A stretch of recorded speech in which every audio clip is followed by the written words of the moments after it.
नमस्कार, आदाब, सत श्री अकाल। मैं हूं आफरीन ज़ारा और आप देख रहे हैं सन ऑफ बंगाल न्यूज, आवाज बंगाल की।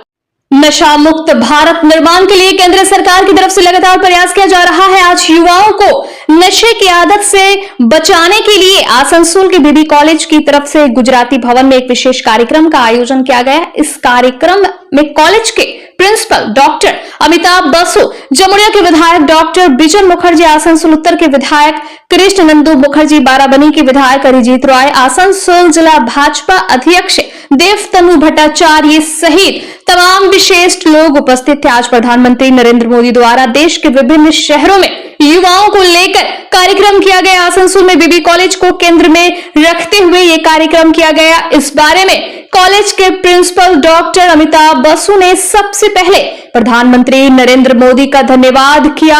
उन्होंने उनके कॉलेज को केंद्र में रखते हुए ये कार्यक्रम किया। उन्होंने कहा कि नशा किसी भी समाज के लिए हानिकारक है, इसलिए उन्होंने युवाओं से नशे से बचने की अपील की। वहीं कार्यक्रम में उपस्थित आसनसोल उत्तर के विधायक ने भी युवाओं से नशे को छोड़ने की अपील की। इसके अलावा देवतनु भट्टाचार्य ने भी क्या कहा युवाओं से, आइए जानेंगे विस्तार के साथ। দেখুন, এটা শুধুমাত্র সরকারের কাজ নয়। সরকার আইন প্রণয়ন করতে পারে, কিন্তু সমাজ যখন এটার সঙ্গে একমত হবে এবং সমাজ যখন তাদের ইচ্ছা শক্তি জাগ্রত হবে যে হ্যাঁ আমরা নেশা থেকে দূরে থাকবো, একমাত্র তখনই এটা সম্ভব। সমাজ এবং সরকারের যৌথ প্রয়াসেই এটা সম্ভব। তো সরকারের কাজ করবে, যেহেতু বিহারে করেছে, আগামী দিনে আমাদের সরকারও সেই লাইনে যাতে চিন্তা করে, আমরাও সরকারকে সেই ব্যাপারে পরামর্শ দেব। প্রধানমন্ত্রীর আহ্বানকে সামনে রেখে যুব সমাজের প্রতি আপনার বার্তাটা কি? দেখুন, যুবকরাই ভবিষ্যৎ, যুব সমাজই দেশ জাতির ভবিষ্যৎ। সেই জন্যে প্রধানমন্ত্রী আমাদেরকে যে স্বপ্নটা দেখাচ্ছে যে 2047 সালে বিকশিত ভারত, শ্রেষ্ঠ ভারত, সেটাকে যদি বাস্তবায়িত করতে হয়, ভারতবর্ষকে যদি পৃথিবীর মধ্যে সর্বশ্রেষ্ঠ আসনে প্রতিষ্ঠিত করতে হয়, তাহলে যুব সমাজের মধ্যে এই নেশা থেকে দূরে থাকার একটা মেসেজ, এটা সব জায়গায় যেতে হবে। এবং যুব সমাজকে সংকল্প করতে হবে যাতে আমাদের বিবেককে, আমাদের চেতনাকে নেশা আচ্ছন্ন করে না রাখতে পারে। চেতনা জাগ্রত হলেই innovation, creativity, out of box চিন্তা করার ক্ষমতা, এসব তখনই থাকে যখন নেশার প্রভাব মনের উপরে থাকে, তখনই এটা সম্ভব হতে চাইবে। তারা কিভাবে এই সচেতনতা পাবে বলে মনে হচ্ছে আপনার?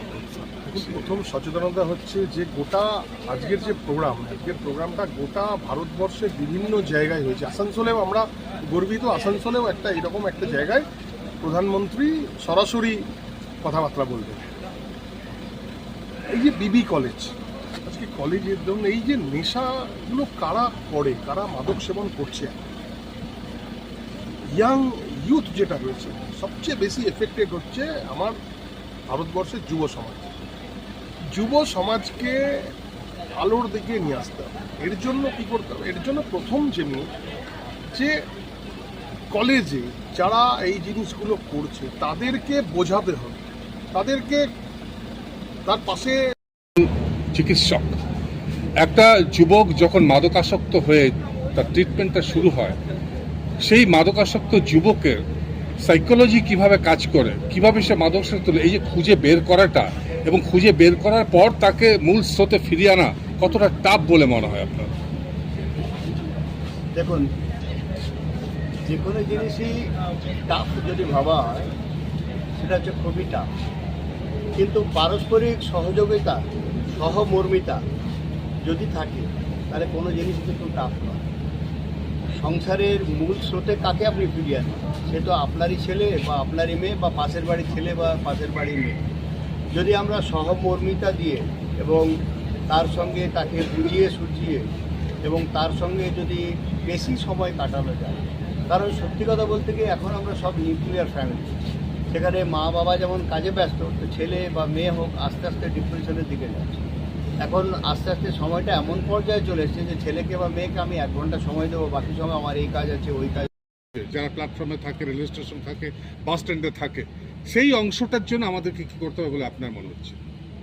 দেখুন, এটা তো উনি যখন থেকে আমাদের দেশের দায়িত্বভার নিয়েছেন, আমাদের যশস্বী প্রধানমন্ত্রী, তিনি ভারতকে যেভাবে সমৃদ্ধশালী এবং ঐক্যবদ্ধ করে এগিয়ে নিয়ে যাওয়ার চেষ্টা চালাচ্ছেন, তার একটা পার্ট হিসেবে এটাকেও আমরা ধরে নেব। কারণ আমাদের আজকে যুব সমাজ যেভাবে মানে নেশায় আচ্ছন্ন হয়ে যাচ্ছে, অ্যাডিক্টেড হয়ে যাচ্ছে, সেখান থেকে যদি আমরা তাদেরকে না বার করে আনি, তাহলে আগামী দিনে যে আমাদের স্বপ্নের ভারত, যে সমাজ, সেই সমাজ গড়ে তোলার যারা ভবিষ্যৎ প্রজন্ম, তাদেরকে শক্তিশালী করতে হবে, তাদের মেরুদণ্ডকে সোজা করতে হবে।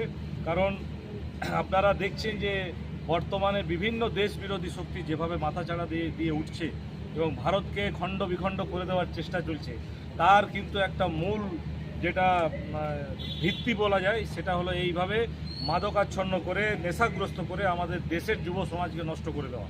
তো সেই জায়গায় দাঁড়িয়ে আমার মনে হয় যে যেখানে শিক্ষার আলো পৌঁছাচ্ছে, যারা সেখানে যথেষ্ট সচেতন যুব সমাজ, কিন্তু এখনও যেখানে আমরা একটা বিরাট অংশের শ্রেণীকে যেখানে শিক্ষার আলোয় আলোকিত করতে পারিনি, তারা বর্তমান সমাজ ব্যবস্থা থেকে অনেক পেছনে, তাদেরকে আগামী দিনে সেই শিক্ষার আলোয় এনে তাদেরকে সচেতন করে আগামী দিনে যে উজ্জ্বল ভবিষ্যতের দিকে তাদেরকে যে নিয়ে যাওয়ার যে স্বপ্ন দেখিয়ে এই দেশকে নেশামুক্ত করতে হবে এবং যুব সমাজকে নেশামুক্ত করতে হবে। এবং আমাদের যে বিকশিত ভারত, আগামী দিনে যে জগৎ সভায় ভারত যে শ্রেষ্ঠ আসন আবার সেই জায়গায় পৌঁছাচ্ছে এবং পৌঁছে যাবে, সর্বশ্রেষ্ঠ হবে, সেই দিকে আমাদের এগোতে হবে। এবং আমাদের এই প্রধানমন্ত্রীর এই আহ্বানে, এই ডাকে সাড়া দিয়ে আমাদের রাজ্য তথা দেশের সমস্ত যুব সমাজকে আগামী দিনে নেশা মুক্তি ঘটানোর লক্ষ্যে সবাইকে একসঙ্গে ঐক্যবদ্ধ হয়ে বদ্ধপরিকর হয়ে পায়ে পা মিলিয়ে এগোতে হবে। ক্ষমতার মধ্য দিয়ে আগামী দিনের স্বপ্ন দেখাতে শুরু করেছেন ভারতবর্ষকে। 2047-এ এক বিকশিত ভারত, নেশামুক্ত যুব তৈরি হবে, তার লক্ষ্যে তিনি এগিয়ে চলেছেন। আজকে বিবি কলেজে একটা পর্ব হলো যেখানে প্রধানমন্ত্রী আহ্বান জানালেন যুব সমাজকে নেশামুক্ত সমাজ গড়ার জন্য। আপনার কি প্রতিক্রিয়া? আমি প্রথমেই প্রধানমন্ত্রী মাননীয় নরেন্দ্র মোদীকে ওনাকে ধন্যবাদ জানাই যে আমাদের আসানসোল বিবি কলেজকে প্রাইম লোকেশন হিসেবে লাইভ ইন্টারাকশনের জন্য সিলেক্ট করা হয়েছে। এবং এই যে নেশামুক্ত ভারত অভিযান, এটা খুবই গুরুত্বপূর্ণ বিষয়। কারণ নেশা হচ্ছে এমন একটা জিনিস, সেটা শুধুমাত্র একজন ব্যক্তিকে, একজন ইন্ডিভিজুয়ালকে ক্ষতিগ্রস্ত করে না। নেশাগ্রস্ত একজন ফ্যামিলির কোনো মেম্বার হলে সেই গোটা ফ্যামিলিটা তার নষ্ট হয় এবং সেই ফ্যামিলির পর আস্তে আস্তে একটা সমাজ ধ্বংস হয়ে থাকে। আমরা দেখেছি যে বহু স্টেট এরকম একটা বিপুল সংখ্যক তার যুব সম্প্রদায় তারা নেশায় আকৃষ্ট হয়ে কিন্তু সেই স্টেটের অবস্থা খারাপ হয়ে থাকে। সুতরাং আমাদের ভারতবর্ষে যেটা সবথেকে বড়, যেটা আমাদের ট্রাম্প কার্ড, যেটা আমাদের দেশকে উন্নত করবে, ডেভেলপ করবে, সেটা হচ্ছে আমাদের যুব সমাজ। কারণ বাই দ্য ইয়ার 2030 আমাদের দেশের টোটাল পপুলেশনের 65% অ্যাভারেজ এজ হবে 29 ইয়ার্স। সুতরাং এই যে বিপুল সংখ্যক যে যুব সমাজ, তাদেরকে যদি সঠিক পথে নিয়ে যাওয়া না যায়, তাহলে কিন্তু আমাদের দেশকে যে উন্নত ভারত। सन ऑफ बंगाल के माध्यम से हर खबर आप तक सबसे पहले पहुंचाई जाती है। सन ऑफ बंगाल जहां यूट्यूब, फेसबुक और वेबसाइट हर जगह पे है। हमारे यूट्यूब पे आप देखिए सन ऑफ बंगाल की खबरें। इसके अलावा सब्सक्राइब कीजिए, फेसबुक पे जाइए, फेसबुक पेज को फॉलो कीजिए। इसके अलावा हमारे वेबसाइट पर भी जाकर आप देख सकते हैं हर तरह की खबरें सबसे पहले। जी हाँ, हमारा वेबसाइट है www.sonofbengal.in। धन्यवाद।